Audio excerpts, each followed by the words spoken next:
শুরু করতে চলেছি আবদ্ধ গল্পের পর্ব সংখ্যা 5। লেখনীতে সঞ্জিতা আক্তার মুন্নি। আমার চ্যানেলে নতুন হলে চ্যানেলটিকে সাবস্ক্রাইব করে দেবেন এবং গল্পগুলো শুনতে ভালো লাগলে লাইক, কমেন্ট, শেয়ার করে দেবেন। শহরের অজানা এক অলিগলির ভেতর একটি পুরনো বন্ধ ফ্যাক্টরির ভেতরে হিডেন একটি ক্লাবে বসে আছে মেহতাব। ভাইয়ের ধূসর ফাটল ধরা দেয়ালের আড়ালে ভেতরে জ্বলছে গাঢ় হলুদ আলো। দেয়াল জুড়ে জ্বলছে বিভিন্ন দেশের ম্যাপ, অপরাধ chain, control board, CCTV feed. একটি বিশাল কাঠের টেবিলের চারপাশে বসে আছে মেহতাব, ফারিস, নিক। টেবিলের অন্য পাশে গ্যাংয়ের আরো কিছু বিশ্বস্ত সদস্য, যাদের চোখে স্পষ্ট উত্তেজনার শঙ্কা। মেহতাব চুপচাপ বসে আছে, এক পা অন্য পায়ের ওপর তুলে, চোখে এক অদ্ভুত চাহনি। মনে হয় পুরো শহরের মানচিত্রটা তার মাথার ভেতর আঁকা। একজন গ্যাং কন্ট্রোল করে সে, একজন মাফিয়া বলে কথা। একজনকে মাফিয়া বললেই সে মাফিয়া হয়ে যায় না, 7-8টা খুন করলেই কেউ মাফিয়া হতে পারে না। মাফিয়া মানে সেই মানুষ যার হাসির আড়ালে লুকিয়ে থাকে এক শয়তান। মেহতাব জানে তার সেই শয়তানকে কিভাবে বশে রাখতে হয়। প্রতিদিনের লড়াই, প্রতিদিনের পরিকল্পনা, প্রতিদিনের রক্তচাপা যুদ্ধ, সবটাই এক নিখুঁত ক্যালকুলেশন। তার এই কালো রাজত্ব কিভাবে চলছে কেবল সেই জানে। মাফিয়া বললেই মাফিয়া হওয়া যায় না, এর জন্য লাগে তীক্ষ্ণ মাস্টার প্ল্যান, লেগে থাকে এক একটা কষা চালাকি, এক একটা শ্বাসরুদ্ধকর শো ডাউন। আর দরকার হয় একটা গ্যাং যারা চোখের ইশারাতেই সবকিছু বুঝে যায়। মেহতাবের গ্যাংয়ের নাম দ্য ব্ল্যাক স্মিথ, যার অর্থ অন্ধকারের কারিগররা। গ্যাং লিডার হলো মেহতাব। মেহতাব চুপচাপ, হিসেবি এবং খুব ভয়ঙ্কর। ওর এক বাণী হলো কন্ট্রোল শপ, যার কন্ট্রোল নেই তার ক্ষমতাও নেই। এটা ওর নীতি, আর এর জোরেই আজ এতটুকু দাপট ওর। সে শুধু পেছন থেকে চালায় না, প্রয়োজনে সামনে গিয়েও হাতে রক্ত মাখে। শহরের কোনো দিকই তার দখলের বাইরে না। ব্যবসা, রাজনীতি, পুলিশ, মেডিকেল, মিডিয়া সব তার এক জালে বাঁধা। ওর গ্যাংয়ে 3 জন প্রধান লেফটেন্যান্ট রয়েছে। প্রথম জন হলো Faris, the law expert. Faris মেহতাবের প্রধান আইনি ঢাল। ফারিসের এক ইশারায় মামলা বাতিল হয়, চার্জশিট উল্টে যায়, প্রমাণ উধাও হয়। তার ডিপ্লোম্যাটিক স্মাইলের পেছনে লুকানো শার্প মাইন্ড, কড়া লিগ্যাল কৌশল। দ্বিতীয় জন হলো নিক, মেহতাবের assistant, group name the shadow. Nick মেহতাবের ছায়ার মতো, সবার সাথে মেহতাবের মধ্যবর্তী সেতু। যেখানে মেহতাব যায় না সেখানে নিক যায়, আর যেখানে মেহতাব চুপ থাকে সেখানে নিক কথা বলে। স্মার্ট, স্ট্রেট ফরওয়ার্ড, কিন্তু ভেতরে অসীম লয়াল। এক কথায় মেহতাবের সব কুকর্মের সঙ্গ দেয় ও। আরেকজন doctor, the hands of hell একজন ডাক্তার আছে, তার নাম তাহমিদ রিজওয়ান, আর সে মেহেরের ভাই। গ্যাংয়ের মধ্যে শুধু হ্যান্ডস অফ হেল নামে পরিচিত। তার কাজ যুদ্ধক্ষেত্রের আহত সৈনিকের মতো গ্যাং মেম্বারদের নীরবে সারিয়ে তোলা, কোনো সরকারি রিপোর্ট না করা, কোনো রেকর্ড না রাখা। একজন সার্জন, একজন অ্যানেস্থেসিওলজিস্ট, সাথে অপারেশন টেবিলেই তাদের যুদ্ধক্ষেত্র। আর সেই চক্রের সবকিছু অল্পভাবে বলা যাক। আমি তাদের গ্যাং মানে ব্ল্যাক স্মিথের সম্পর্কে অল্প সংক্ষিপ্ত কিছু ধারণা দিই। শুরু হোক জমির কারসাজি দিয়ে। শহরের প্রাইমারি এলাকায় যেখানে জমির দাম আকাশ ছোঁয়া, সেখানে প্রতিটি ইঞ্চি জমি মানে কোটি কোটি টাকা।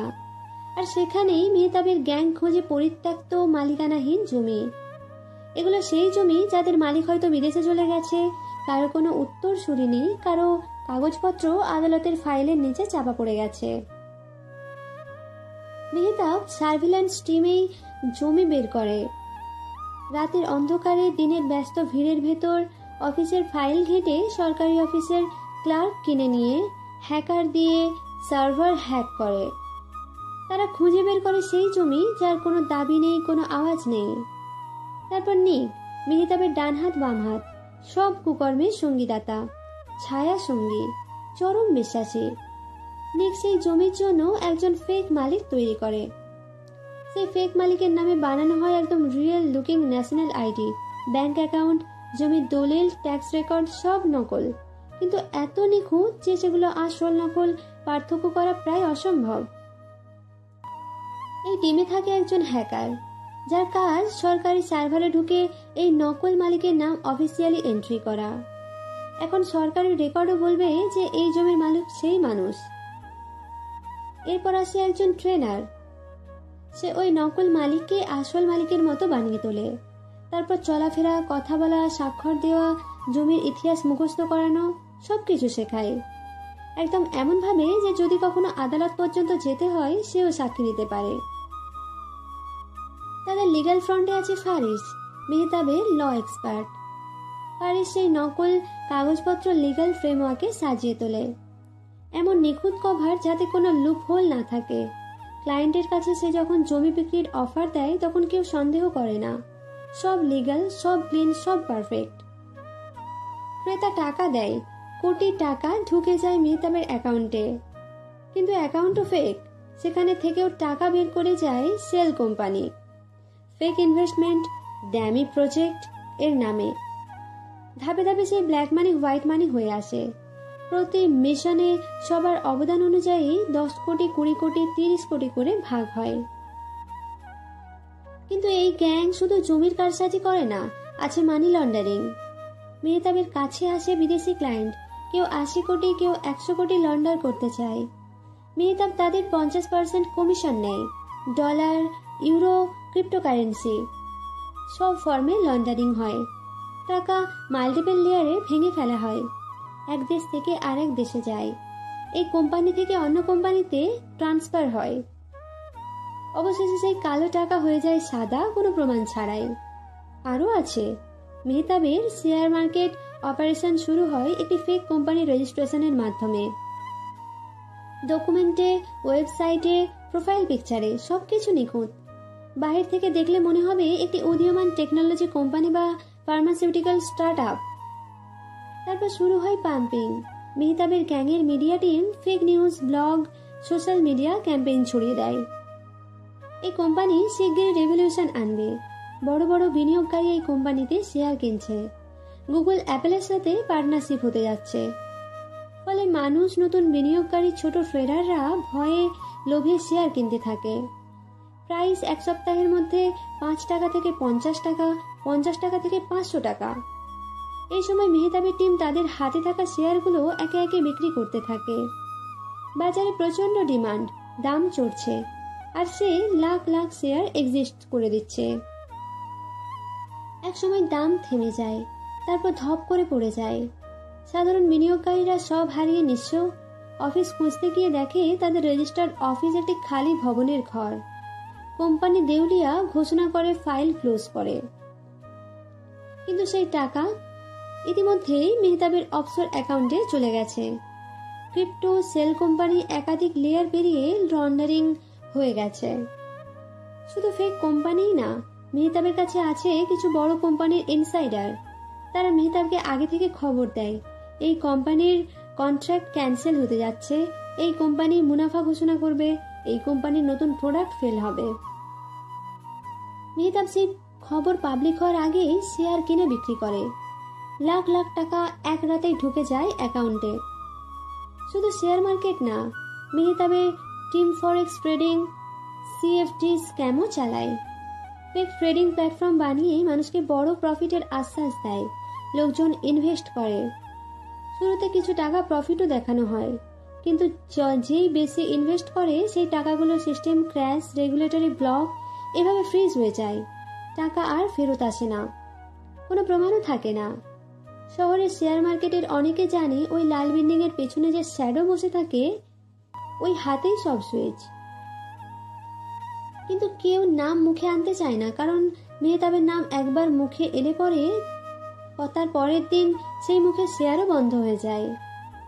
আর ক্রিপ্টোকারেন্সি মার্কেট হলো মেহতাবের নতুন খেলার মাঠ। সে ফেক ক্রিপ্টো এক্সচেঞ্জ বানায়, লোকজন ইনভেস্ট করে, কয়েন কেনে, ট্রেড কেনে, কিন্তু কোনো বাস্তব লেনদেন হয় না। গ্রাফ আপ ডাউন করে, কিন্তু সব কন্ট্রোল থাকে একটি স্ক্রিপ্টেড সিস্টেমে। যেদিন সে যায় সেদিন এক্সচেঞ্জ কারিগর সমস্যার কারণে বন্ধ ঘোষণা করে। লোকেরা লগ ইন করতে পারে না, টাকাও তুলতে পারে না। ততক্ষণে 1000 কোটি টাকা উধাও, মেহতাবের অফশোর অ্যাকাউন্টে ট্রান্সফার হয়ে যায়। লোকেরা পুলিশের কাছে যায়, কিন্তু এক্সচেঞ্জের নাম, রেজিস্ট্রেশন সব দেশের নামে, প্রমাণ শূন্য। মেহতাবের টিমে আছে 2 জন এথিক্যাল হ্যাকার থেকে চুরি করে আনা হ্যাকার। তারা একসাথে ফিশিং ওয়েবসাইট তৈরি করে, ভুয়া ব্যাংক পোর্টাল বানায়, ফেক ইনভেস্টমেন্ট স্কিম চালায়। তারা ইমেলের মাধ্যমে মানুষকে ফাঁদে ফেলে। আপনার অ্যাকাউন্ট ব্লক হয়ে গেছে, আপনি লটারি জিতেছেন, এমন মেসেজ পাঠিয়ে হাজার হাজার মানুষের ব্যাংক ডিটেলস চুরি করে নেয়। এই চুরির টাকা ডাইরেক্ট মেহতাবের ডিজিটাল ওয়ালেটে ঢুকে যায়। এক রাতেই কোটি টাকা, আর কেউ কোনোদিন প্রমাণই পায় না। কোথা থেকে গেল, কার কাছে গেল, কিছুই না। মেহতাবের সবচেয়ে গোপন, সবচেয়ে ভয়ঙ্কর অপারেশন হলো কন্ট্রাক্ট কিলিং। রাজনৈতিক প্রতিদ্বন্দ্বী, ব্যবসায়িক শত্রু বা কোনো অপ্রয়োজনীয় মানুষকে সরিয়ে দিতে তার কাছে ক্লায়েন্ট আসে। কোনো ক্লায়েন্টের নাম কখনোই ডকুমেন্টে থাকে না, সবকিছু মুখে মুখে। টার্গেটের ছবি, রুটিন, গাড়ির রুট, বাড়ির ডিজাইন, সব ডিটেলস ক্লায়েন্ট দিয়ে যায়। মেহতাবের ট্রেনার টিম সেই কাজ করে। তাদের জন্য সাইলেন্সার, গান, পয়জন, ব্লেড, ব্রেকফেল কিট, গাড়ি অ্যাক্সিডেন্ট মেকার, সব অস্ত্র প্রস্তুত থাকে। একটা ঘটনা, একটা গুলির শব্দ, একবার হৃৎপিণ্ড থেমে যাওয়া, তারপর নিখুঁতভাবে প্রমাণ মুছে ফেলা। মেহতাবের কথা কারো নাম মুখে না আনাই বুদ্ধিমানের কাজ, কারণ যেই মুখ নাম বলে সেই মুখই একদিন বন্ধ করে দিতে হয়। অস্ত্র, হীরা, সোনা সবই আছে। মেহতাবের ব্যবসা হীরার গহীন খনি থেকে শুরু করে অস্ত্রের কালোবাজার পর্যন্ত বিস্তৃত। সোনা ইম্পোর্ট এক্সপোর্টের নামে কন্টেইনার চালান আসে। হীরার ব্যবসা শুরু হয় শোরুমের পেছনের গোপন ঘরে, অস্ত্রের চালান নামে, মেশিনারি পার্টস নামে। তার হাতের ডানা ছড়ানো শহরের নিচের স্তর থেকে দেশের শীর্ষ পর্যায় পর্যন্ত। তবু একটা লাইন সে অতিক্রম করে না। একটি জায়গায় সে থেমে গেছে, নেশা জাতীয় দ্রব্যের ব্যবসা। সে জানে ড্রাগস মানেই আনপ্রেডিক্টেবল, ড্রাগস মানেই খুন, ধ্বংস, ভাঙন, ড্রাগস মানেই কন্ট্রোল হারানো। আর মেহতাবের কাছে কন্ট্রোলই সব। কন্ট্রোল না থাকলে ক্ষমতা, প্রভাব সব বৃথা। মাফিয়া শুধু খুন করে, ভয় দেখিয়ে, শত্রু মেরে, এই এক পেশে সংজ্ঞায় মেহতাবকে আঁকতে গেলে সবচেয়ে বড় ভুল হবে। মেহতাবের গ্যাংয়ের এক অদৃশ্য সাম্রাজ্য, যেখানে প্রতিটি শাখা, প্রতিটি চরিত্র নির্দিষ্ট দায়িত্বে নিখুঁতভাবে জড়ানো। এটা কেবল জমির কারসাজি করা গ্যাং নয়, এটা একটি মেশিন যেখানে প্রতিটি অংশচক্র ঘুরছে, যতক্ষণ পর্যন্ত টাকা বয়ে আনে, যতক্ষণ পর্যন্ত ক্ষমতার চাকা ঘুরিয়ে রাখে। তার গ্যাংয়ে রয়েছে কিছু স্পেশাল মানুষ, যাদের জন্য সে এতটা কিছু করতে পারে, যারা তার টাকায় কেনা। এক্সপার্ট ডাক্তাররা। মেহতাবের গ্যাংয়ে আছে বিশেষ প্রশিক্ষণপ্রাপ্ত ডাক্তার। তাদের কাজ হাসপাতালের বাইরে, কাগজের বাইরে। যদি কোনো মেম্বার গুলিবিদ্ধ হয়, কোনো লড়াইয়ে আহত হয়, কোনো সরকারি রিপোর্ট তৈরি করে না, তাদেরকে শুধু গোপনে সারিয়ে তোলে। বুলেট এক্সট্রাকশন, গভীর ক্ষত সেলাই, রক্ত ম্যানেজ, সব কাজ করেও কেউ ট্রেড পায় না। এরা সাধারণ চিকিৎসক না, এরা গ্যাং সার্জন। একটি ব্যর্থ অপারেশন মানে পুলিশের কাছে ফাঁস হয়ে যাওয়া, সুতরাং ভুলেরও সুযোগ নেই। পুলিশ অফিসাররা। মেহতাবের গ্যাংয়ের অন্যতম বড় শক্তি পুলিশের মধ্যেকার পুলিশ রয়েছে, যারা আইনের পোশাক পরে আইন রক্ষা করে, আর পোশাক খুলে মেহতাবের আইন মানে। কোনো মামলার ফাইল গায়েব, চার্জশিট দেরি, প্রমাণ উধাও। এক ফোনে থানা থেকে কোর্ট পর্যন্ত নথি মুছে যায়, এক খামে চার্জশিট স্থগিত হয়ে যায়, এক টেবিলে অপরাধীর পরিচয় বদলে দেওয়া যায়। মেহতাব জানে জাস্টিস ডিলেটেড ইজ জাস্টিস ডিনাইটেড, আর তাই সে দেরির খেলাটা খেলে। ডিটেকটিভরা কোনো ক্লু খুঁজে পেতে পুলিশের আগে ক্লু নষ্ট করে দেয়। কোনো রেডের আগে খবর পৌঁছে যায় মেহতাবের কাছে। কোনো পুলিশ অফিসার কোন রুট নিচ্ছে, কোথায় হানা দেবে, কোন কোর্টে কোন মামলা উঠছে, সব খবর আগে ভাগে মেহতাবের টেবিলে। তারা পুলিশের চোখ, কিন্তু সেই চোখ মেহতাবের দিকে তাকানো। ট্রাফিক হেড, বড় কোনো ডিলের দিন, একটা ফোন, আর পুরো রাস্তা ক্লিয়ার।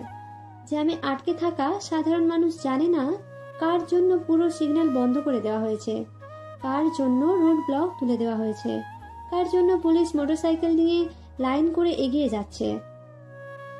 মেহতাবের গাড়ি চলে শূন্য রাস্তায় একটা মসৃণ অবাধ পথে।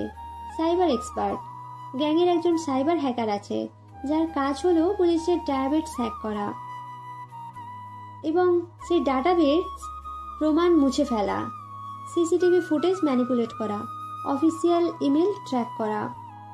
তাদের এক ক্লিপে অপরাধ না ঘটেছে এরকম হয়ে যায়। কখনো তাদের চেহারা কেউ দেখে না, শুধু এক মেসেজ আসে, ডান। মিডিয়া কন্ট্রোলার কিছুজন আছে যাদের হাতে শহরের মিডিয়ার রিমোট। কোনো খবর ফোকাস করা হবে, কোনোটা চেপে রাখা হবে, কোনোটা ভুল তথ্য দিয়ে ভরিয়ে তোলা হবে, সব তাদের হাতে।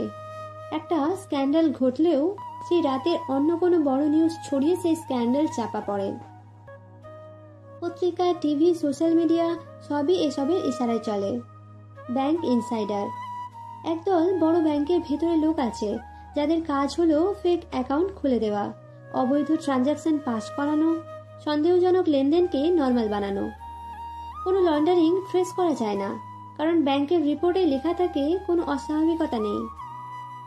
আদালতের টাইপিস্ট একদল আছে আদালতের টাইপিস্ট হিসাবে, যাদের কাজ হলো মামলার নথিতে ছোট ছোট শব্দ বদলে দেওয়া, একটি গুরুত্বপূর্ণ লাইন এড়িয়ে যাওয়া, কোনো অর্ডার গায়েব করে ফেলা। কোর্টের ফাইল কখনো কোর্টে পৌঁছায় না, যেটা পৌঁছায় সেটা মেহতাবের দরকার মতো এডিট করা। কনস্ট্রাকশন কোম্পানির মালিক মেহতাবের গ্যাংয়ে আছে কনস্ট্রাকশন কোম্পানির মালিক, যাদের মাধ্যমে অবৈধ জমি বৈধ হয়ে যায়, সিটি কর্পোরেশনের অনুমোদন পেয়ে যায়, জমি দখল হয়ে নতুন বিল্ডিং দাঁড়িয়ে যায়। কোনো দরকারি কাগজ লাগে না, কোনো অনুমতি দরকার হয় না, শুধু এক সাইন আর কাজ শেষ। হোটেল ম্যানেজার একজন আছে একটি হোটেলের ম্যানেজার হিসেবে, যাদের মাধ্যমে সব গোপন মিটিং, সব চুক্তি, সব নাইট পার্টি নির্ভরযোগ্যভাবে পরিচালিত হয়। হোটেলের সিসিটিভি নির্দিষ্ট সময় কারিগরি ত্রুটিতে বন্ধ থাকে, স্টাফরা নির্দিষ্ট অতিথিকে চিনতেও পারে না। জেল ইনসাইডার কয়েকজন আছে কারাগারের ভেতর থেকে কাজ করে, যাদের কাজ হলো গ্যাংয়ের কেউ ধরা পড়লে জেলের ভেতর 5 স্টার সার্ভিস দেওয়া, বাইরে খবর পাঠানো, দরকারে জেল থেকে পালানোর সুযোগ করে দেওয়া। জেল, আদালত, পুলিশ স্টেশন সবই মেহতাবের ম্যাপের অংশ। আদালতের ল ক্লার্ক কয়েকজন আছে ল ক্লার্ক হিসেবে, যাদের কাজ হলো প্রতি মামলার আপডেট মেহতাবকে জানানো, প্রতিপক্ষ আইনজীবী স্ট্র্যাটেজি আগে ভাগে ফাঁস করা, যথাসময়ে হারানো নথি আবার পাওয়া। নোটারি অফিসার জাল কাগজপত্রের মাস্টার মেহতাবের গ্যাংয়ে আছে কয়েকজন নোটারি অফিসার, যাদের কাজ সব নকল কাগজকে মূল বানানো। কোনো দলিল, কোনো সই, কোনো এগ্রিমেন্ট যত জালি হোক, তার স্ট্যাম্প আর সাইন করলে হয়ে যায় সরকারি কাগজ। আর টেবিলে বসেই জমি, প্রপার্টি, জমি বদলে যায়, কখনো কেউ সন্দেহ করে না। ল্যান্ড অফিস ইনসাইডার দখল নিয়ন্ত্রণকারী একজন আছে, ল্যান্ড অফিসের ভেতর থেকে কাজ করে, যার কাজ হলো জমির মূল নথি মিসিং দেখানো, পুরনো নথি নষ্ট করা, নতুন মালিকানা এন্ট্রি করে দেওয়া। তার কলমের এক দাগেই 100 কোটি টাকার জমি চলে আসে মেহতাবের নামে, কেউ জানে না কিভাবে জমির মালিকানা পাল্টালো। Municipal officer building permission manager একজন আছে সিটি কর্পোরেশনে, যার কাজ অবৈধ নির্মাণকে বৈধ করা, আনঅথরাইজড বিল্ডিংকে অনুমোদিত বানানো, floor extension, building height limit সব পার করা। তার অফিসের ফাইলের ভেতরে সব সাইন থাকে, কেউ রেজিস্টার খুলে চেক করলেও সব ডকুমেন্ট অরিজিনাল দেখতে পায়। হাই প্রোফাইল লবিস্ট একজন আছে রাজনৈতিক লবিস্ট, যাদের কাজ মন্ত্রীর কানে কথা পৌঁছানো, নতুন কোনো আইন পাশের জন্য প্রভাব খাটানো, প্রয়োজনে কোনো নীতি বদলে দেওয়া। একটি ফোন কলেই মেহতাবের পথে থাকা আইন অদৃশ্য হয়ে যায়। এয়ারপোর্ট ইনসাইডার ইমিগ্রেশন স্পেশালিস্ট কয়েকজন আছে এয়ারপোর্টের ইমিগ্রেশন অফিসে, যাদের কাজ গোপন ব্যক্তিদের শহর থেকে উধাও করা, নিষিদ্ধ মালামাল পাস করানো, কাস্টমস ক্লিয়ারেন্সের ব্যবস্থা করা। যদি কোনো গেস্ট আসতে হয়, তার জন্য বিশেষ ভিআইপি রুট থাকে, যেখানে কোনো স্ক্যানার কাজ করে না, কোনো রেকর্ডও হয় না। হিডেন ট্রান্সপোর্টার কয়েকজন আছে ইউরোপ, এশিয়া সব দেশের শহরে সিক্রেট ট্রান্সপোর্ট নেটওয়ার্কের প্রধান, যাদের কাছে নামবিহীন গাড়ি, ফেক নাম্বার প্লেট, রুট পরিবর্তন, রাতের অন্ধকারে হাই প্রোফাইল পার্সন মালামাল ট্রান্সফার করা সহজ। যখন কেউ চায় না কেউ দেখুক এই গাড়ি তাকে নিয়ে যায়। Hospital insider death certificate manager. আছে হাসপাতালের ইনসাইডার, কাজ অসুস্থ ব্যক্তিকে মৃত দেখানো, আসলে মৃতকে কাগজে জীবিত রাখা, কোনো ময়নাতদন্ত রিপোর্ট বদলে দেওয়া। যদি কোনো খুনকে ন্যাচারাল ডেথ দেখাতে হয় সেটা খুব নিখুঁতভাবে করে। Corporate shark frontman business icon.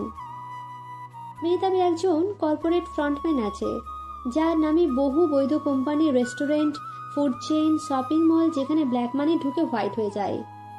বাইরে থেকে সে একজন লিডার আইকন, কিন্তু ভেতরে সে মেহতাবের টাকার ওয়াশিং মেশিন। হাই প্রোফাইল আইনজীবী। একজন আছে শীর্ষ আইনজীবী যাদের কাজ কোনো মামলা কোর্টে টিকতে না দেওয়া, আইনের গ্যাপ বের করা, প্রতিপক্ষের মামলাকে আউটডেটেড বানানো। তার যুক্তি শুনে বিচারক পর্যন্ত দ্বিধায় পড়ে যায়। Professional blackmailer. একদল আছে ব্ল্যাকমেল এক্সপার্ট যাদের কাজ শহরের বড় মানুষদের গোপন ভিডিও, ছবি, অডিও জোগাড় করা, তাদের কেলেঙ্কারি ধরে রেখে প্রয়োজন মতো চাপে রাখা। তার আর্কাইভে এমন সব প্রমাণ থাকে যা দিয়ে পুরো শহরকে হাঁটুতে বসানো যায়। Corporate spy. একদল আছে প্রতিদ্বন্দ্বী কোম্পানির মধ্যে ঢুকে কাজ করা, যাদের কাজ প্রতিদ্বন্দ্বী প্রজেক্ট ফাঁস করা, অফার লিক করা, বিল্ডিংয়ের হেরফের করা। তার রিপোর্ট ছাড়া কোনো ব্যবসা শুরু হয় না। Boat farm operator. একদল আছে সোশ্যাল মিডিয়া বোট অপারেটর যাদের কাজ হাজার হাজার ফেক প্রোফাইল দিয়ে fake comment, fake like, fake news trend করানো। যখন মেহতাবের কোনো ইমেজ বাঁচাতে হয় সেই বোট ফার্ম 1 ঘন্টায় পুরো ট্রেন্ড বদলে দেয়। Intelligence agent. একদল আছে রাষ্ট্রীয় গোয়েন্দা সংস্থার ভেতরে যাদের কাজ যে কোনো তল্লাশি, কোনো তদন্ত আগেভাগে জানানো, প্রমাণ গায়েব করা, গোপন অপারেশন ফাঁস করা। যদি কোনো বড় অভিযানের প্ল্যান হয় মেহতাব আগেই সব জানে। Cleaner expert. একদল আছে ক্লিনার এক্সপার্ট যারা সাধারণ নয়, যার কাজ ক্রাইম সিন ক্লিন করা, প্রমাণ সরানো, ফ্লোর ওয়াশ করা, রক্তের দাগ গায়েব করা। যেখানে সে যায় পুলিশও কোনো ক্লু পায় না। Game developer. Dark web app developer. একদল আছে ডিজিটাল গেম ডেভেলপার যাদের কাজ ডার্ক ওয়েবে গেম, অ্যাপ, চ্যাটিং রুম বানানো, যেখানে গ্যাং মেম্বাররা গোপনে কমিউনিকেট করে, ডিল ফাইনাল করে। সাধারণ মানুষ জানেই না সেই অ্যাপের মধ্যে লুকানো থাকে কোটি টাকার ডিল। মিনিস্টার রাজনীতিবিদরা। মেহতাবের টেবিলের ওপর অজস্র ভিজিটিং কার্ড, কিন্তু এগুলো কার্ড না, এগুলো পাওয়ারের চাবি। যখন দরকার হয় আইন বদলাতে, তখন দরকার হয় কোনো মামলা ড্রপ করাতে, যখন দরকার হয় কোনো বাজেট সেট করতে, মেহতাবের ফোন যায় আর নীতি নির্ধারকরা নির্দেশ মানে। মন্ত্রীরা, এমপি, এমএলএ, কমিশনরা সবাই নিজেদের মানুষ বানিয়ে রেখেছে সে। সবাই তাদের নিজ নিজ সেক্টরের রাজা, কিন্তু মেহতাবের কাছে তারা শুধুই এক একটা শিকল। মাফিয়া বললে মাফিয়া হওয়া যায় না, তার জন্য লাগে সময়, কৌশল, তিলে তিলে গড়া একটা সাম্রাজ্য। 10 বছর ধরে এক এক করে গড়া করেছে এই সাম্রাজ্য। দ্য ব্ল্যাকস্মিথ এখনো একটা নাম নয়, একটা ছায়া, একটা অদৃশ্য জাল যেটা ছড়িয়ে আছে ইউরোপ, এশিয়া, মধ্যপ্রাচ্য, আফ্রিকার অজস্র শহরে। এখানে প্রায় 1000-এরও বেশি মানুষ, প্রত্যেকে ভিন্ন পেশা, ভিন্ন পরিচয়।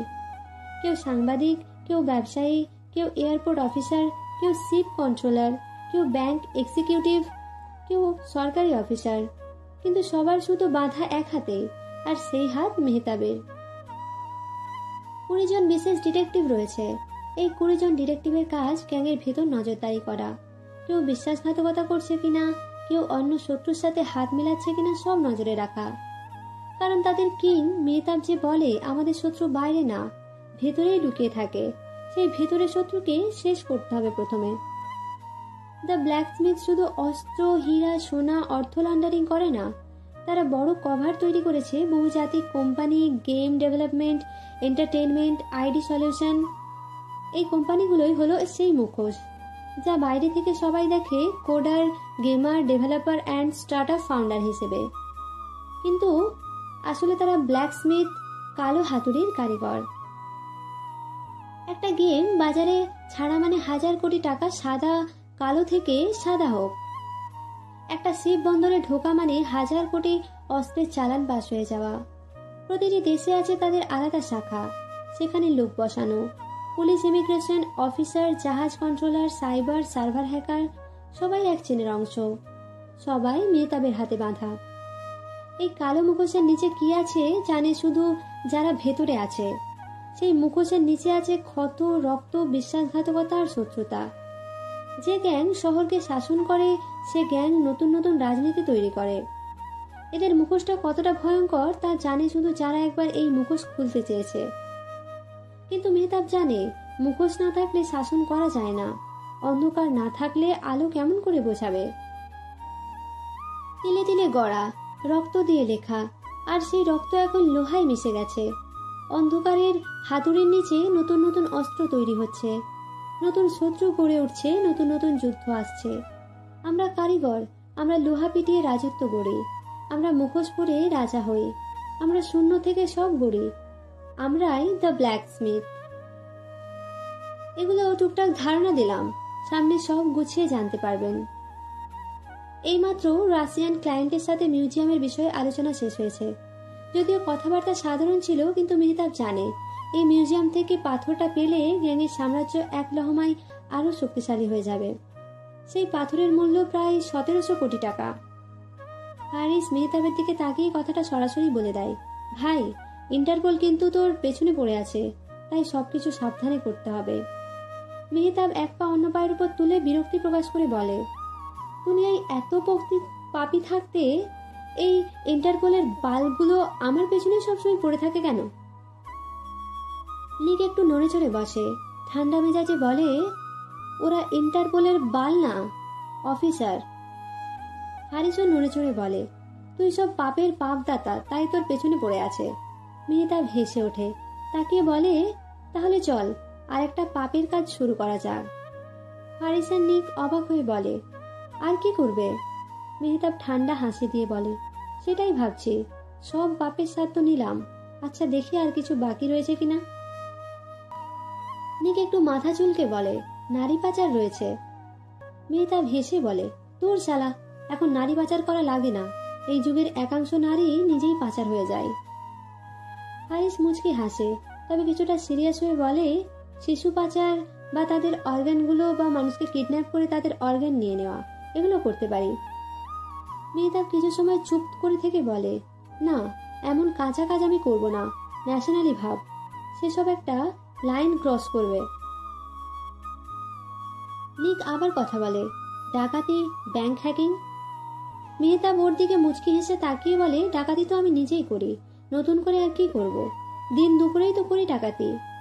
একটু থেমে হালকা হাসি দিয়ে বলে, তবে সার্ভার হ্যাকিং করতে পারি। হারিস আগের মতো একটু ভাবতে থাকে, তারপর বলে, আরে কোম্পানির সার্ভার হ্যাকিং, তথ্য ফাঁস, এগুলোও তো আমরা করি। মেহতাব ঠান্ডা গলায় কিন্তু দৃঢ়ভাবে বলে, এবার কোনো কোম্পানির সার্ভার নয়, ডাইরেক্ট ইন্টারপোলের শাখাগুলোকে হ্যাক করতে হবে। এরা বেশ যন্ত্রণা দিচ্ছে, আর এসবকে সঠিকভাবে ঠেকানো দরকার। হারিস অবাক হয়ে বলে, ভাই, এরা কিন্তু পুলিশ, বুঝে শুনে কাজ করা উচিত, আমাদের ট্র্যাক করে নেবে। মেহতাব টেবিলের উপর রাখা একটি কয়েনকে এপিট-ওপিট করে বলে, বাঘ কখনো ছিচকে ইঁদুরের সাথে লড়ে না, লড়লে নিজের সমকক্ষের সাথেই লড়ে।